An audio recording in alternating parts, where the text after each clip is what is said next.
just being here. It's a fun place.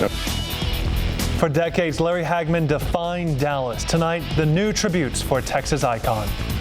His role on Dallas was really mythic worldwide, and at the same time, as a human being, he worked hard to be a great representative of Dallas. From the mayor to South Fork and plans for memorial, we remember North Texas's own Larry Hagman. Plus, incredible images, a bank robber taking quite a tumble right into the waiting arms of cops. And a near record Powerball drawing, $325 million. So why are so few actually playing tonight? This is News 8 Now in high definition. Tonight, the show that put Dallas on the world stage and the character, J.R. Ewing, that made it a monster hit.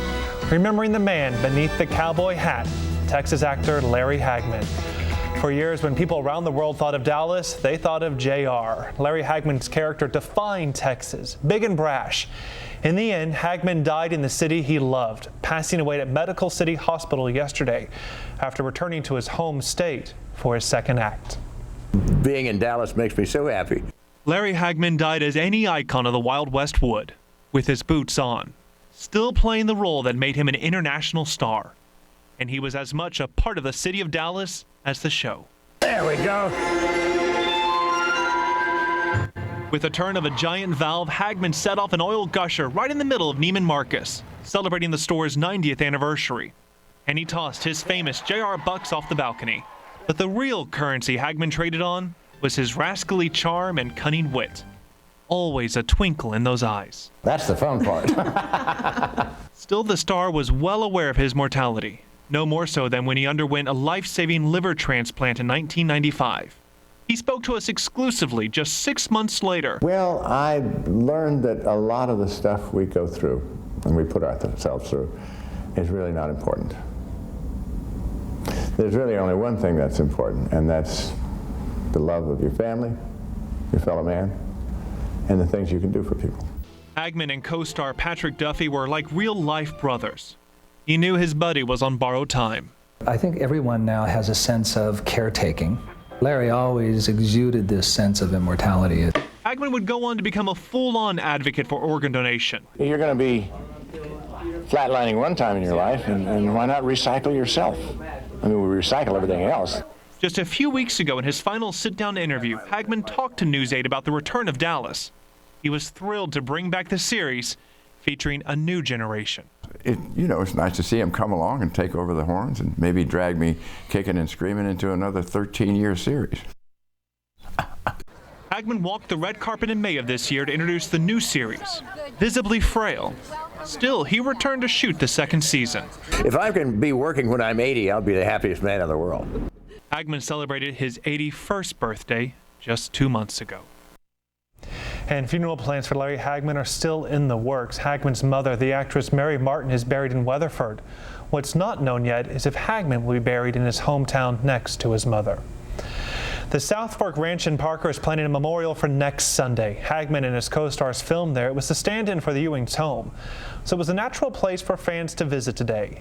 Channel 8's Rebecca Lopez has more.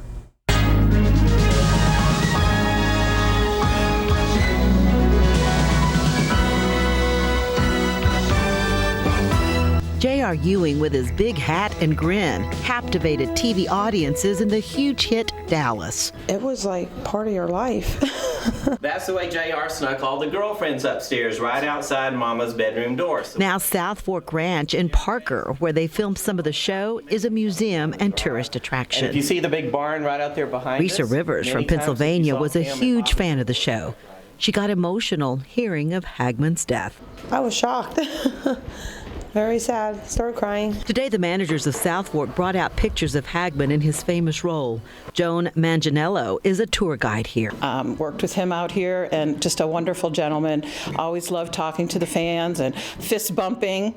He doesn't shake hands, he fist bumps. Rhonda Petaway was an extra on the show in the 80s and recalls a story of Hagman flirting with her. He embarrassed me because he made a comment about my legs being pretty, and I turned red, and then he apologized profusely. He's a very, very sweet man, just wonderful guy. Dallas Mayor Mike Rawlins had this to say after learning about Hagman's death. He loved Dallas. He loved the underdog. He loved to work with those that were less privileged. And so all around, a fabulous guy. Dallas, the TV show and the city of Dallas is going to miss him greatly. Rebecca Lopez, Channel 8 News. And Hagman's death has touched his co-stars. Patrick Duffy broke his silence this afternoon, tweeting a photo of the two together, saying simply, "My friend is taking a break. Pardon my silence." Hagman's TV wife, Linda Gray, tweeted, "So sad to lose such a wonderful, bigger-than-life friend. Larry Hagman was one of a kind." One of the first to honor Hagman was his I Dream of Jeannie co-star, Barbara Eden, who said, "We've lost not just a great actor, not just a television icon, but an element of pure Americana." The other big question tonight, what will happen to JR on the new Dallas TV show? We know production was on hold for the holidays, and we've been told the producer is on his way back to Dallas tonight to figure out how to honor his biggest star. According to The Hollywood Reporter, producers were caught off guard by Hagman's death, but will rework the plot and give him a proper send-off. The second season debuts on January 28th. More on Hagman's life and legacy, including his final sit-down interview with our Ron Corning. That's all at WFAA.com.